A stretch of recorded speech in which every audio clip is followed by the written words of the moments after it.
একসাথে হয়ে বানাবে কি ডাইমার। তাহলে একই যৌগের যদি তিনটা অণু একসাথে থাকে তখন এটাকে কি বলবো ট্রাইমার। চারটা থাকলে বলি টেট্রামার, পাঁচটা থাকলে পেন্টামার, পাঁচের চেয়ে বেশি থাকলে তুমি ওইটাকে বলতে পারো পলিমার। বুঝছো? যেমন জৈব যৌগিক পলিথিন উৎপাদন, যে ইথিনের অসংখ্য অণু একত্রে যুক্ত হয়ে কি তৈরি করে পলিথিন। এখন আমরা দেখবো যে এই Al2CH6 কিভাবে গঠিত হয় এটা আমরা দেখব।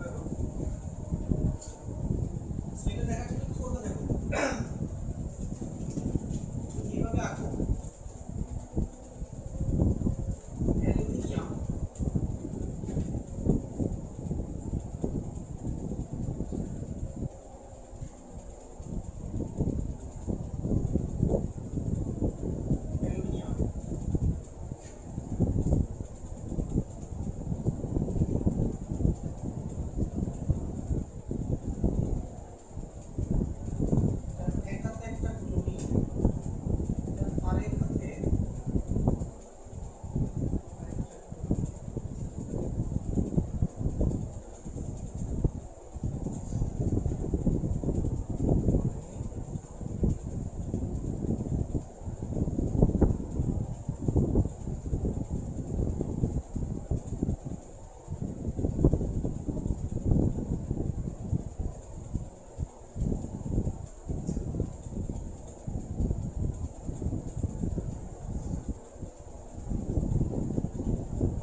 এইভাবে তুমি দুইটা অ্যালুমিনিয়াম ক্লোরাইডের অণু তুমি ড্র করবে ফার্স্ট। এরপর দেখো আমরা জানি যে আমাদের যে হ্যালোজেন আছে, তুমি হ্যালোজেন পরমাণুগুলোর যোজ্যতা স্তরে কয়টা ইলেকট্রন থাকে? 7টা। 7টা থাকে। তো ওই 7টার মধ্যে হ্যালোজেন পরমাণুগুলা কয়টা ইলেকট্রন ইউজ করছে বন্ধন গঠন করার জন্য? একটা না, প্রত্যেকটা হ্যালোজেন পরমাণু 7টা থেকে মাত্র একটা ইউজ করছে।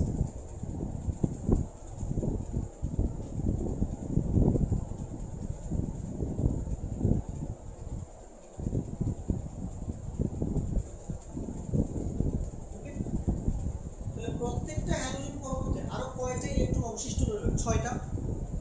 6টা মানে কয়টা মুক্ত যোগ? 3টা মুক্ত যোগ। মানে প্রত্যেকটা হ্যালোজেন পরমাণুতে 3টা করে কি আছে? মুক্ত যোগ ইলেকট্রন আছে। তাহলে দেখো আমি দেখাই মুক্ত যোগটা।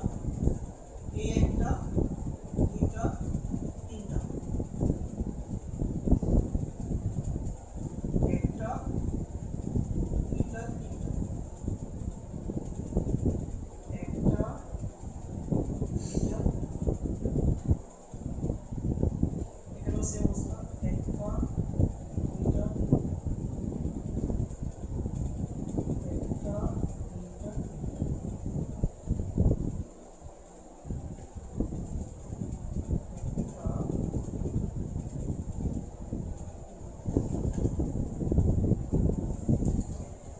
প্রত্যেকটা হ্যালোজেন পরমাণুতে 3টা করে লোন পেয়ার আছে। আচ্ছা, এবার তো অ্যালুমিনিয়ামের কাছে আসি। দেখো অ্যালুমিনিয়ামের যোজ্যতা স্তর এখানে কয়টা ইলেকট্রন আছে? 2টা, 2টা, 4টা, 2টা, কয়টা? 6টা। 2টা, 2টা, 4টা, 2টা, কয়টা? 6টা। মানে অ্যালুমিনিয়ামের অষ্টক কিন্তু সম্পূর্ণ হয়নি। অ্যালুমিনিয়ামের অক্টেট ইনকমপ্লিট। তাহলে অ্যালুমিনিয়াম করে তুমি কি করছে? অষ্টক সংকোচন করছে। এবং তুমি যদি অ্যালুমিনিয়ামের ইলেকট্রন বিন্যাস করো কি হবে? 1s2 2s2 2s2 2p6 3s2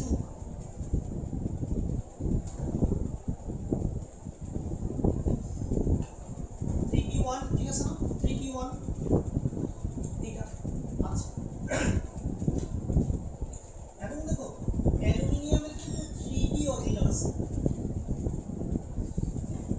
অ্যালুমিনিয়ামের কিন্তু 3d অরবিটাল আছে না? বলো 3d অরবিটাল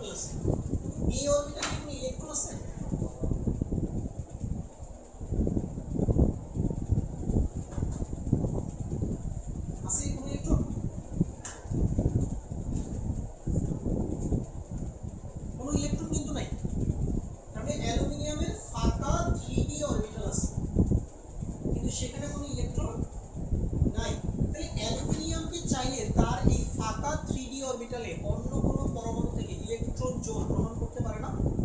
পারে। ঠিক আছে, পারে। আচ্ছা, এইখানেও সেম ব্যাপারটাই দেখো, যে তুমি এটা বুঝতে পারলা যে অ্যালুমিনিয়ামের অক্টেট ইনকমপ্লিট, অ্যালুমিনিয়ামের অক্টেট ইনকমপ্লিট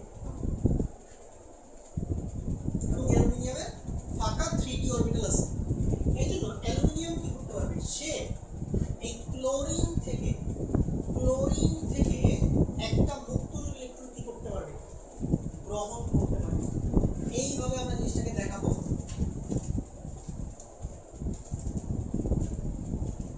এই যে আমরা ক্লোরিন থেকে অ্যালুমিনিয়ামের দিকে একটা অ্যারো চিহ্ন দিব, অ্যারো চিহ্ন। আচ্ছা, অ্যারো চিহ্ন কখন দেওয়া হয় বলি?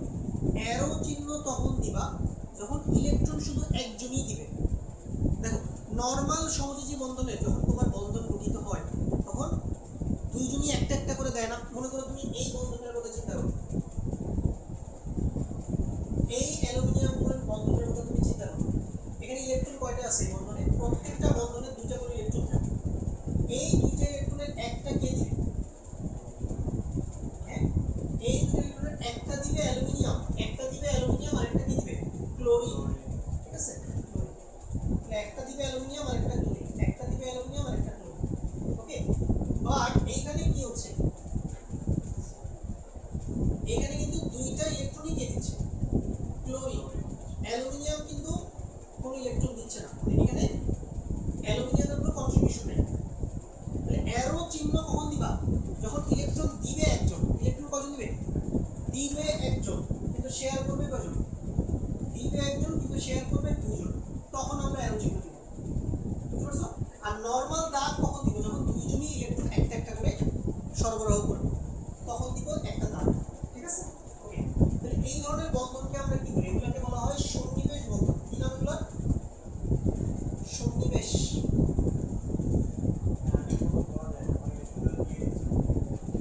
আমি এটা শেয়ার হবে, পুরোপুরি তো দিয়ে দিবেন। তাহলে অ্যারো চিহ্ন দেখলে বুঝবে কি বন্ধন? সন্নিবেশ। ঠিক আছে, সন্নিবেশ। এবং মেজরিটি পার্সেন্ট অফ টাইম সন্নিবেশ বন্ধনে কে পার্টিসিপেট করবে? Lone pair. কে পার্টিসিপেট করবে? Lone pair. ওকে, একজন লোন পেয়ার দিবে, একজন লোন পেয়ার দিবে, আরেকজন লোন পেয়ার নিবে।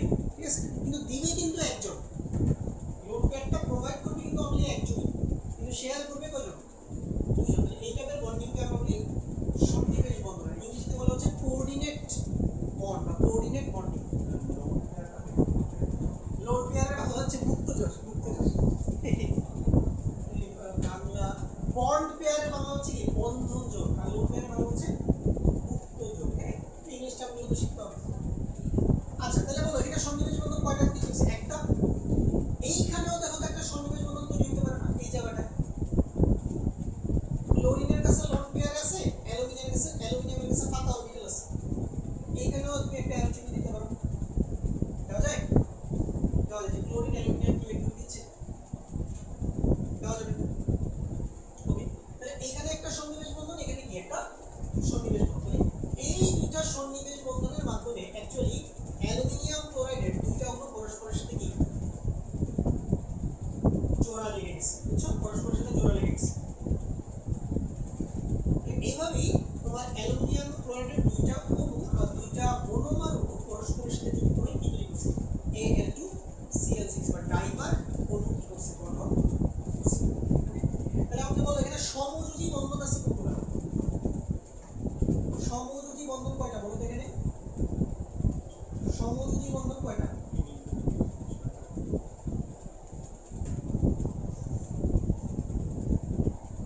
সমযোজী বন্ধন কেমনে চিনি? একদম সহজ। যেগুলো নরমাল দাগ, নরমাল যেগুলো দাগ, এগুলো কি বন্ধন? সমযোজী। আর অ্যারো চিহ্ন দেখলে এটা কি? সন্নিবেশ। ঠিক আছে, সন্নিবেশ। তাহলে সমযোজী বন্ধন কয়টা বলো? একটা, দুটা, তিনটা, চারটা, পাঁচটা, কয়টা? ছয়টা। এখানে সমযোজী বন্ধন আছে ছয়টা। এগুলো তো আসতে পারে যে অ্যালুমিনিয়াম ক্লোরাইডের ডাইমার অণুতে সমযোজী বন্ধনের সংখ্যা কত? 6। সন্নিবেশ বন্ধন কয়টা?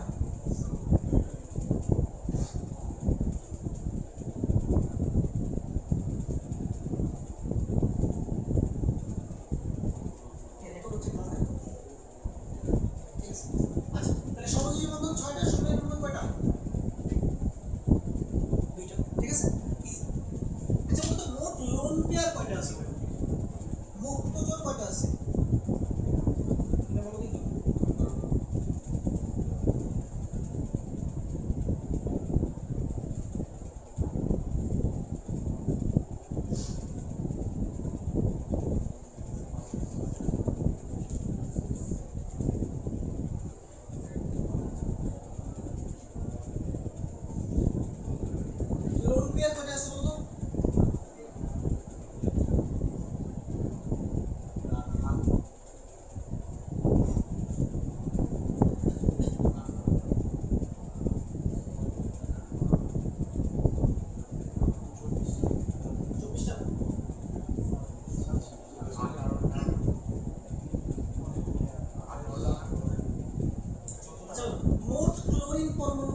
প্রত্যেকটা ক্লোরিনে কয়টা করে লোন পেয়ার?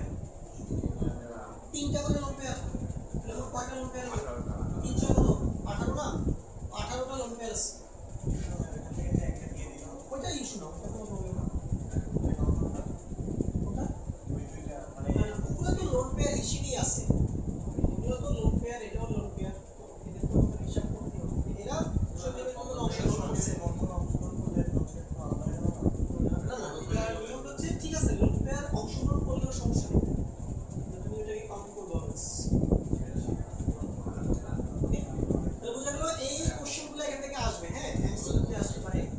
সহযোগী বন্ধন কয়টা, সন্নিবেশ কয়টা, ঠিক আছে, মোট বন্ধন কয়টা বলবে, মোট বন্ধন কয়টা, সমযোজী 6টা, সন্নিবেশ 2টা, তাহলে মোট বন্ধন কয়টা হলো? 8টা। মোট বন্ধন 8টা।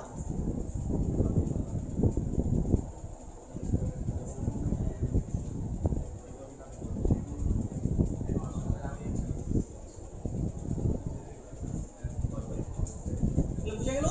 অ্যালুমিনিয়াম ক্লোরাইডের ডাইমার গঠন বুঝছি, ঠিক আছে, এখানে এক্সামে আসবে।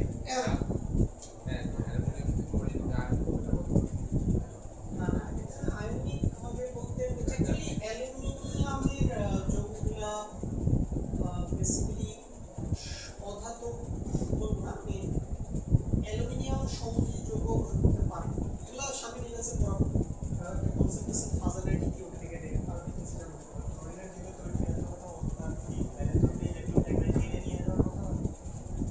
হ্যাঁ, ইলেকট্রনিক কারণে তো কোন ইলেকট্রন টানবে, বাট আমি এখানে বলছি যে এখানে তো এদের মাঝে কোনো বন্ডিং নাই। ক্লোরিন বলবে ভাই আমার তো লোন পেয়ার করেই আছে, আর অ্যালুমিনিয়ামের আছে ফাঁকা অরবিটাল, তাহলে ক্লোরিন কি করবে, সে তার লোন পেয়ারটাকে অ্যালুমিনিয়ামের ফাঁকা অরবিটাল দিয়ে একটা নতুন বন্ধন তৈরি করে ফেলবে, ঠিক আছে, এটা দুইটা অনুযায়ী এগুলো নর্মালি হচ্ছে কঠিন ক্যালাস হিসেবে থাকে, ঠিক আছে। আচ্ছা,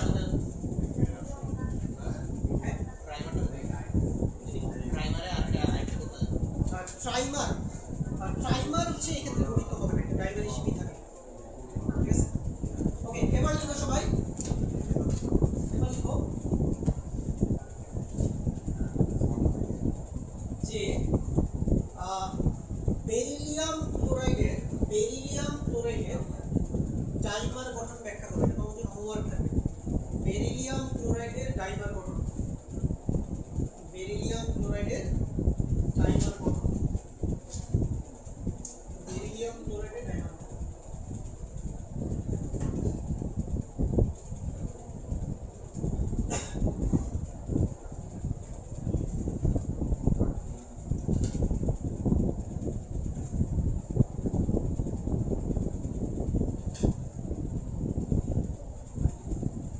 বেরিলিয়াম ক্লোরাইডের ডাইমার গঠন ব্যাখ্যা করো, এটা তোমরা প্র্যাকটিস করবা নিজেরা বাসায়। আচ্ছা, তাহলে এটা ডাইমার গঠন আমাদের হইলো। নেক্সট আমরা কি করব এখন? আচ্ছা, নেক্সট আমরা একটু কার্বন নিয়ে হালকা হালকা পড়াশোনা করি এখানে। আচ্ছা, সো তোমরা জানো যে পটাশিয়ামের সবগুলো মনের মধ্যে কার্বন একটু স্পেশাল, তোমরা জানো যে কার্বনের স্পেশালিটি আছে, এবং কার্বনের যৌগ নিয়ে তো আমাদের জৈব রসায়নের একটা বিশাল বড় শাখা জৈব রসায়ন গঠিত হয়েছে। এখন আমরা দেখি যে অ্যাকচুয়ালি কার্বনের মধ্যে কি এমন ধর্ম আছে বা তার ইলেকট্রন বিন্যাসের মধ্যে কি এমন আছে যার জন্য কার্বন আসলে এত বেশি যৌগ গঠন করতে সক্ষম। এটাকে বলতে পারি কার্বনের ব্যতিক্রমধর্মী আচরণ। এবং পটাশিয়ামের মধ্যে বাকি কোনো মৌলিক কিন্তু কার্বনের মধ্যে এই ধরনের স্পেশাল বিহেভিয়ার শো করে না।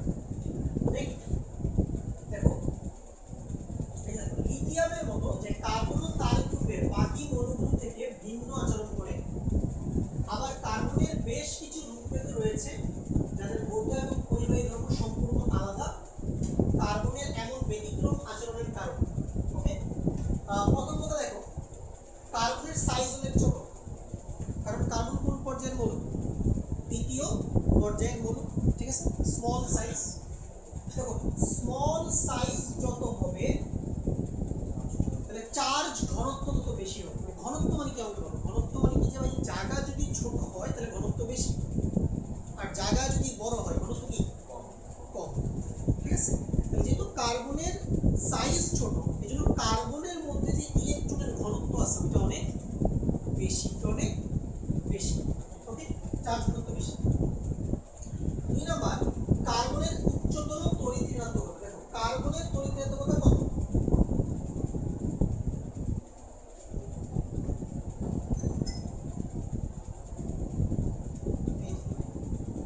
কার্বনের পরিত্রাতা হচ্ছে 2.5। এটাও কার্বনের একটা স্পেশাল বিহেভিয়ার 2.5, এটা বুঝতে পারবে সবাই 2.5। ওকে, আচ্ছা এরপর হচ্ছে উচ্চ আয়নীকরণ বিভব। ওকে, এটার মানে কি? এটা বলা হচ্ছে তোমরা জানো যে একই পর্যায়ে বাম দিক থেকে ডান দিকে গেলে আকার কি পায়, কমে যায়। আর আকার কমলে বাকি সবকিছু বাড়বে, মানে আয়নীকরণ শক্তিও বাড়বে। সো কার্বন কিন্তু মোটামুটি তার পর্যায়ে একটু ডান দিকে কি অবস্থান করে, যেমন প্রথমে লিথিয়াম, তারপরে কি বেরিলিয়াম, বোরন, তারপরে কি আসে কার্বন। মোটামুটি কার্বন কিন্তু তার পিরিয়ডে একটু হালকা কি ডান দিকে অবস্থিত, এই জন্য তার আকার একটু ছোট, এই জন্য তার আয়নীকরণ বিভব বা আয়নীকরণ শক্তি একটু বেশি।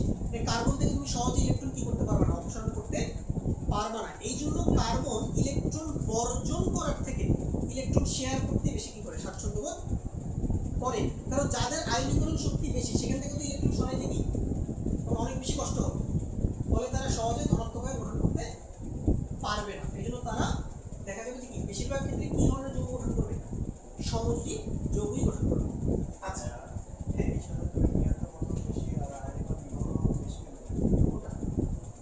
আকার ছোট কি বুঝলাম, আকার কমলে বাকি সব বাড়ে, মানে আকার কমলে আয়নীকরণ শক্তিও বাড়বে, পরিত্রাতাও বাড়বে, ইলেকট্রন শক্তি সবকিছু বাড়বে।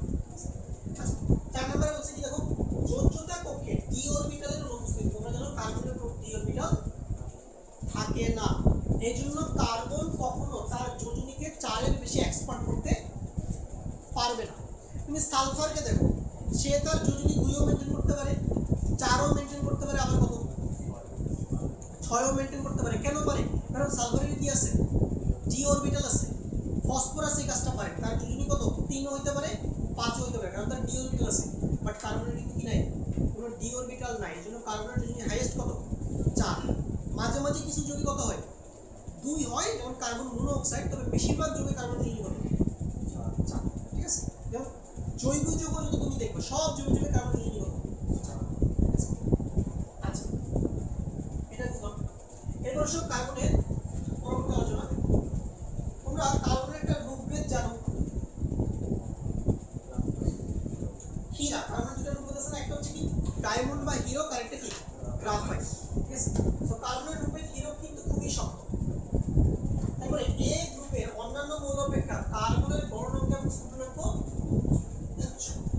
ওকে, আচ্ছা এরপরে লক্ষ্য করো, কার্বন পরমাণুর যোজ্যতা স্তরে s অরবিটালে 2টি এবং p অরবিটালে 2টি ইলেকট্রন থাকে। সক্রিয় অবস্থায় s অরবিটালে 1টি এবং p অরবিটালে 3টি ইলেকট্রন বর্তমান থাকে। ওকে, এই কথাটার মানে কি? এই কথাটা মানে হচ্ছে ধরো যদি কার্বনের ইলেকট্রন বিন্যাস লিখো এরকম 1s2 2s2 2p2। আচ্ছা 2p2 কে আমরা কিভাবে লিখতে পারি, 2px1 2py1, আর কি লেখা যায় 2pz কত 0 লেখা যায় না, বলতো pz অরবিটাল কোনো ইলেকট্রন নাই। এখন সক্রিয় অবস্থা আমরা কি করতে পারি, এই সালফার থেকে একটা ইলেকট্রন ট্রান্সফার করে আমরা কোথায় নিয়ে যেতে পারি, 2pz অরবিটাল নিয়ে যেতে পারি। ওকে, সক্রিয় অবস্থায় আমরা যদি কার্বনকে সক্রিয় অবস্থায় নিয়ে যাই, একটা কার্বনকে যদি আমরা উত্তেজিত করি তাহলে কি হবে দেখো 1s2 2s এ তখন একটা থাকবে, 2px এ একটা থাকবে,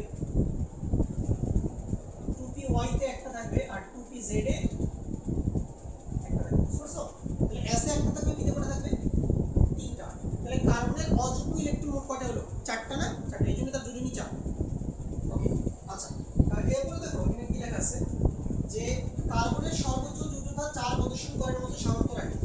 এই গ্রুপের অন্যান্য মৌলগুলোর ডি অরবিটাল বর্তমান থাকায় এরা তাদের যোজ্যতা 6 পর্যন্ত প্রসারিত করতে পারে। যেমন ধরো কার্বনের ঠিক নিচে কে থাকে, সিলিকন। সিলিকনের ডি অরবিটাল আছে, এজন্য সিলিকন তার যোজনী কি 4 থেকে চাইলে 6 পর্যন্ত নিয়ে যেতে সক্ষম, কিন্তু কার্বনের এই সামর্থ্যটা নাই। ওকে, এই জন্য দেখো লিখছে সিলিকনের ক্ষেত্রে SiF6 গঠিত হয়, কিন্তু কার্বন CFC6 2 গঠন করে না। ঠিক আছে, এর একটাই কারণ কার্বনের কি নাই, ডি অরবিটাল। দেখো একমাত্র ডি অরবিটাল থাকলে যে একটা মৌল কতটা পাওয়ারফুল হয়ে যায়, ঠিক আছে না, বুঝতে করছো সে আসলে কত রকমের যৌগ বা আয়ন গঠন করতে পারে। আচ্ছা নেক্সট আসো, কি বলছে, ক্ষুদ্র আকার ও উচ্চ তড়িৎ ঋণাত্মকতার কারণে কার্বন পরমাণু অপর একই কার্বন পরমাণু ও অন্যান্য মৌলের সাথে একক বন্ধন, দ্বিবন্ধন ও ত্রিবন্ধন গঠনের প্রবণতা দেখায়। তোমরা সবাই এটা জানো যে কার্বন সিঙ্গেল বন্ড আছে, কার্বন কার্বন ডাবল বন্ড আছে, কার্বন কার্বন ট্রিপল বন্ড আছে, তারপরে কার্বন নাইট্রোজেন ট্রিপল বন্ড আছে, কার্বন অক্সিজেন ডাবল বন্ড আছে, কার্বন ডাবল বন্ড সালফার আছে। মানে কার্বন কিন্তু এরকম ভার্সেটাইল কম্পাউন্ড গঠন করতে পারে, single bond, double bond, triple bond. Okay আচ্ছা, দেখো কি আছে, প্রকৃতির ক্ষেত্রে এরূপ বন্ধনের সৃষ্টি হয়ে থাকে। নেক্সট জিনিস দেখো, ক্যাটিনেশন। এই জিনিসটা কি বলা হচ্ছে, ক্যাটিনেশন কার্বন পরমাণুর অন্যতম বৈশিষ্ট্য।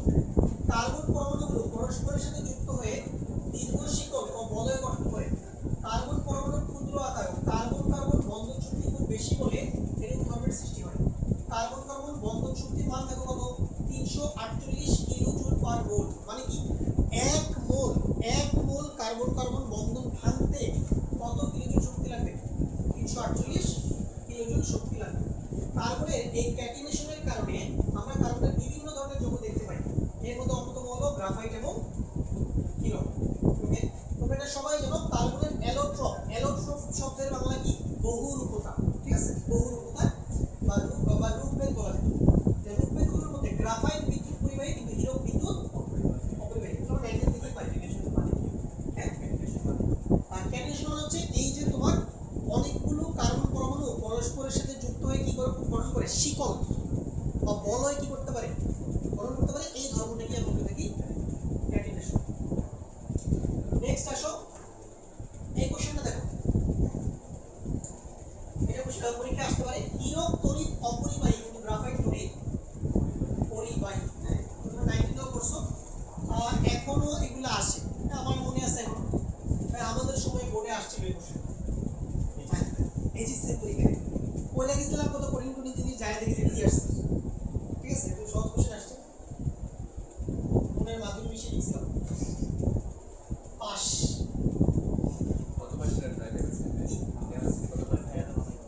রসায়নে কত হয়েছে? আসলে আমাদের সময় তো নাম্বার দিত না, আমাদের সাবজেক্ট ওয়াইজ নাম্বার দিয়ে দেয়। আমাদের সময় এসএসসি পরীক্ষা কোনো নাম্বার দিত না। ঠিক আছে, আগে সব কিছু ম্যানুয়াল ছিল, আগের কাল দুনিয়া। এখন তো ডিজিটাল হয়ে গেছে, তুমি ঘরে বসেই রেজাল্ট পেয়ে যাচ্ছ। যেমন তোমার গতকালকে মেডিকেল ভর্তি পরীক্ষা হয়েছে, কোশ্চেন দেখছো? কয়টা পারছো? মাইমুন আক্তার কয়টা পারছো? একটা পারো নাই? আউযুবিল্লাহ। তুমি পারছো? থাকবা? একটা পারো নাই? দেখি তো নাই, মানে কোনো খবরই নেই দুনিয়া কোথায় কি হয়েছে। চিনতে পারছো কিছু?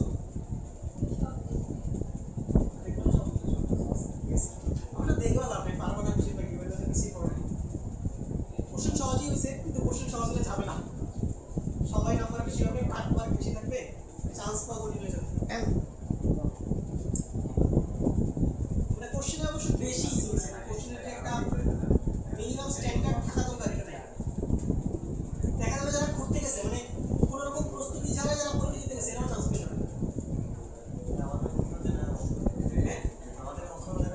তোমাদের বছর কি হবে না হবে আল্লাহ মতো জানে। তোমাদের বছর থাকবে বিএনপি ক্ষমতায়, সো বিএনপি ক্ষমতায় আসা। দেখো তোমাদের সময় শিক্ষা মন্ত্রণালয়তে একটা বড় পরিবর্তন আসবে, তখন কারা দায়িত্বে থাকে নাউজুবিল্লাহ জানি না।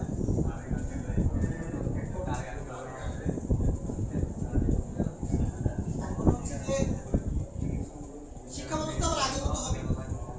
শোনো, ইন্টারনেট সিলেবাসের কোনো পরিবর্তন হবে, এটা নিয়ে কোনো টেনশন করার দরকার নেই।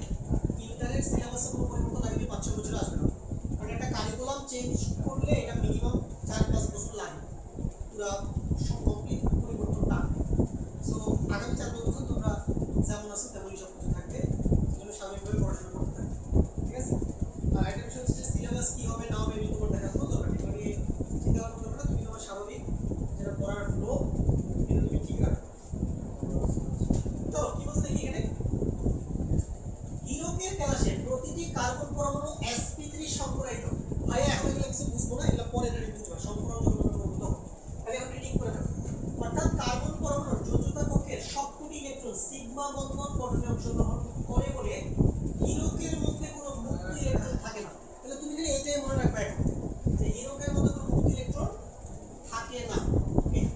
কারণে হিরো তড়িৎ পরিবহনে কি অক্ষম। অন্যদিকে গ্রাফাইটের কার্বন পরমাণুগুলো sp2 সংঘটিত হওয়ায় প্রতিটি কার্বন পরমাণু তার 4টি যোগ্যতা ইলেকট্রনের মধ্যে 3টির সাহায্যে অন্য 3টি কার্বন পরমাণুর সাথে সিগমা বন্ধন গঠন করে। আচ্ছা ঠিক আছে, অসংকরিত 2pz1 অরবিটাল কোনো বন্ধন গঠনে অংশগ্রহণ করে না। অবশিষ্ট 2p01 অরবিটাল সমূহ পরস্পরের সাথে অভিলেপিত বা ওভারল্যাপ হয়ে এমন অবস্থা সৃষ্টি করে যে তাদের পাই ইলেকট্রনগুলো একই স্তরের সমগ্র জালিতে সঞ্চালন করতে পারে। এরূপ মুক্ত সংযোজনশীল ইলেকট্রন থাকায় গ্রাফাইট তড়িৎ পরিবাহী হয়। কিছুই বুঝি নাই, ঠিক আছে, মাথার উপর দিয়ে গেল সব। ঠিক আছে, কথা হইলো যে ভাই এটা এখন বুঝতে তোমার দরকার নেই, তুমি সংকলন করছো এখনো তো পড়ো নাই, সেটা নিয়ে তোমার টেনশন করতে হবে না। তুমি কি মনে রাখবা বলো? তুমি খালি মনে রাখবা হিরোকে কোনো মুক্ত ইলেকট্রন থাকে না, এই জন্য হিরো বিদ্যুৎ অপরিবাহী। আর গ্রাফাইটে কি থাকে?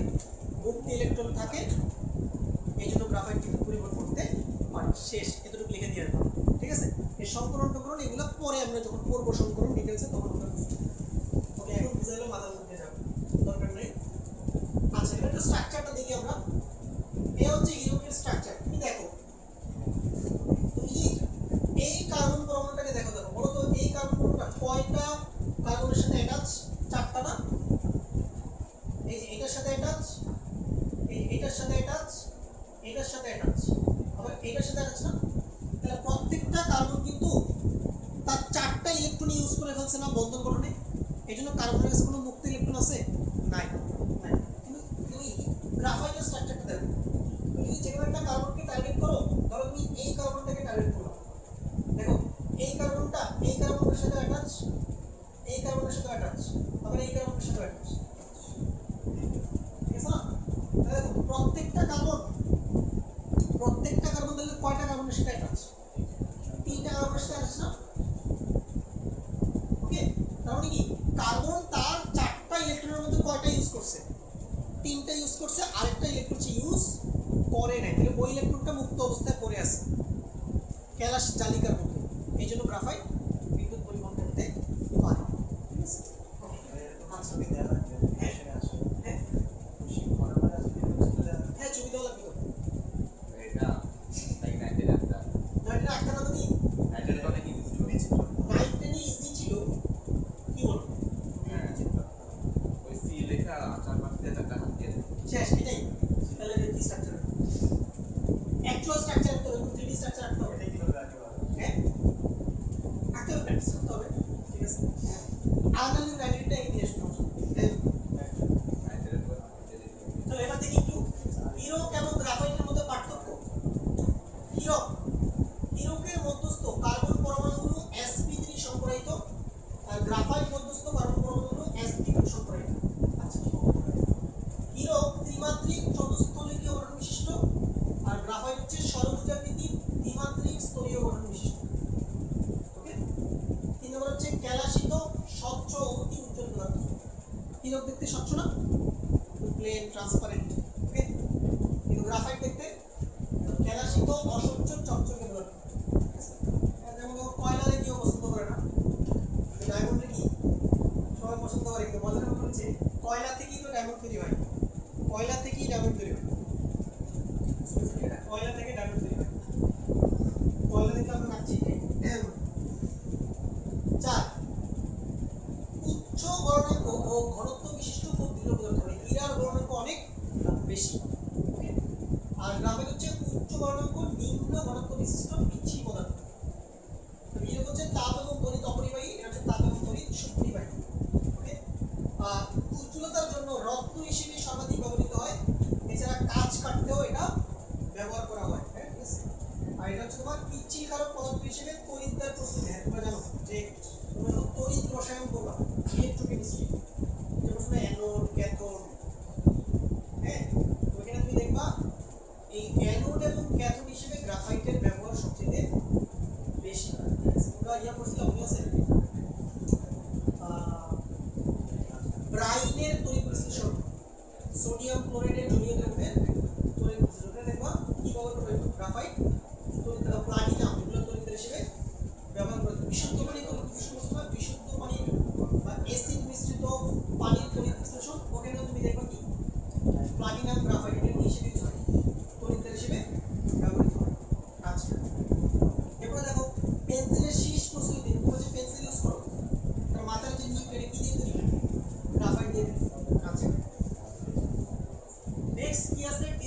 Back bonding and banana bonding. তো এটা কি এগুলো আবার কি জিনিস?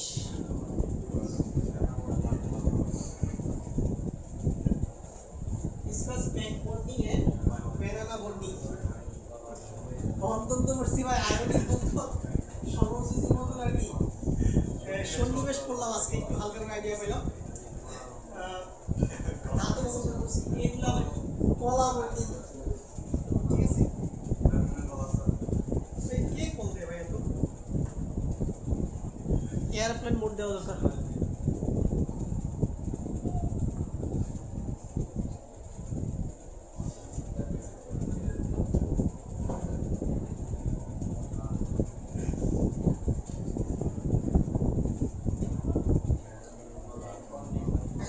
চলো আমরা একটু ডিসকাস করি এগুলো নিয়ে।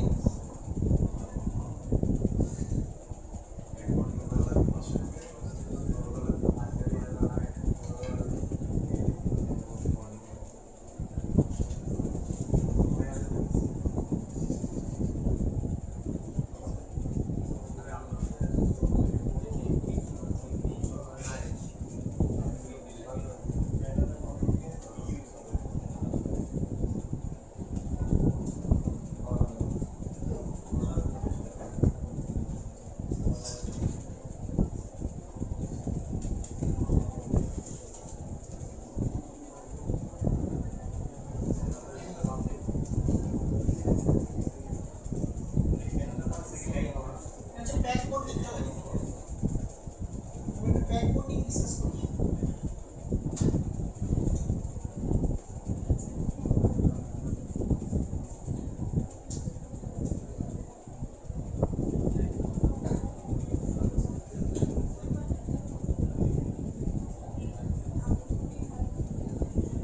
দেখো ব্যাক বন্ডিং জিনিসটা খুবই সিম্পল। দেখো বিষয়টা হচ্ছে মনে করো বোরনের সাথে হচ্ছে যে তিনটা ক্লোরিন যুক্ত হয়ে একটা সমযোজী যৌগ তৈরি করছে। এখন দেখো বোরনের কি অক্টেট কমপ্লিট হয়েছে? না, বোরনেরও অক্টেট ইনকমপ্লিট হচ্ছে, কারণ বোরনের যোজতা স্তর এখানে 6টা ইলেকট্রন আছে। আর ফ্লোরিনের কয়টা করে লোন পেয়ার আছে? 3টা করে লোন পেয়ার আছে। যে কোনো হ্যালোজেনের কয়টা করে লোন পেয়ার থাকে? 3টা করে লোন পেয়ার থাকে, 3টা করে মুক্ত থাকে। এখন যেটা হবে কি, বোরনের যেহেতু অক্টেট কমপ্লিট হয় নাই, এইজন্য বোরনের কাছে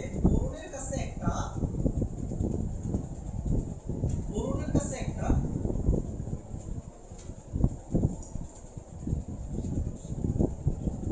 ফাঁকা পি অরবিটাল আছে।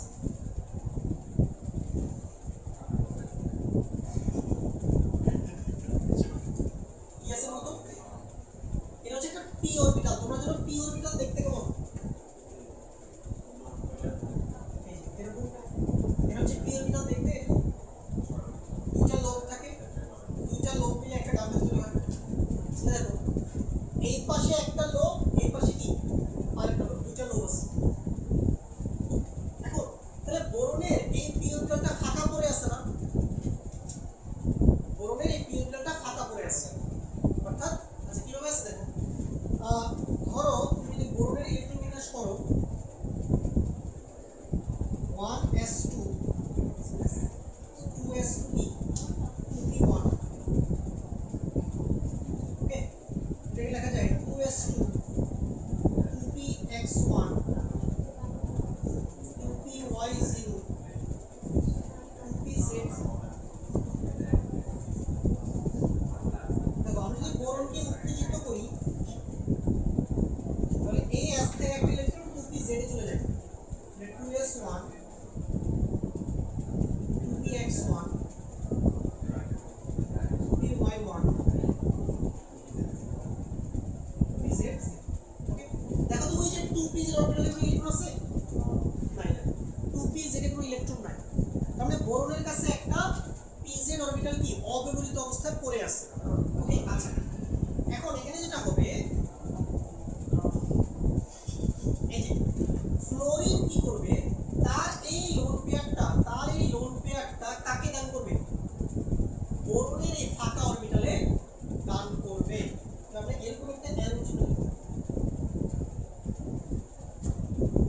ওকে, অর্থাৎ বোরনের সাথে তো অলরেডি ফ্লোরিনের সহযোগী বন্ধন আছে না, এটা তো সহযোগী বন্ধন আছে, অলরেডি আছে সহযোগী বন্ধন, কিন্তু ফ্লোরিন আবার কি করলো, সে দেখলো আচ্ছা আমার কাছে তো লোন পেয়ার আছে আর বোরনের একটা অরবিটাল ফাঁকা পড়ে আছে, এটা একটা কাজ করি, আমি আমার নিজের কিছু ইলেকট্রন বোরনের ফাঁকা অরবিটালে দিয়ে দিই, দিয়ে নতুন আরেকটা কি করি, বন্ধন গঠন করি। এই বন্ধনটাকে আমরা কি বলে থাকি না, এটাকে বলা হয় ব্যাক বন্ধন, এটাকে বলা হয় ব্যাক বন্ধন।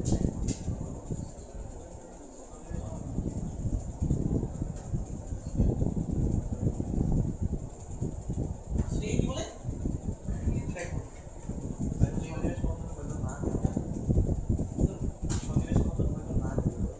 এটা বেসিক্যালি হচ্ছে কি সন্নিবেশ বন্ধন যদি হতো তাহলে সম্পূর্ণ আলাদা আরেকটা বোরন বন্ধন নেওয়া লাগবে।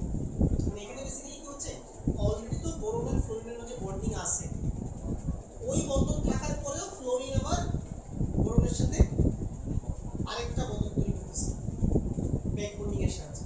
বুঝছো? আর সন্নিবেশ হতে গেলে তোমার সম্পূর্ণ আরেকটা বোরন ফর্ম নিতে হবে, কারণ এখানে তো অলরেডি বন্ডিং একটা ছিলই, বুঝছো? একটা বন্ধন তো আগে থেকেই ছিল, নতুন করে আরেকটা বন্ধন তৈরি হয়েছে। ওকে, কিন্তু তুমি যদি সন্নিবেশের কথা চিন্তা করো, সন্নিবেশে যেটা হতো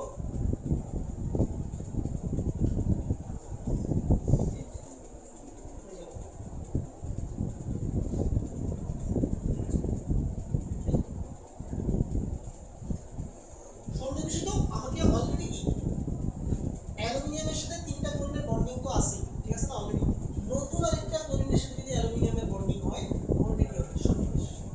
বুঝছো না? যেমন এই অ্যালুমিনিয়ামের সাথে তিনটা ক্লোরিনের বন্ডিং তো অলরেডি আছে, এটা নতুন করে আরেকটা বন্ড তৈরি হচ্ছে, এই জন্য সন্নিবেশ।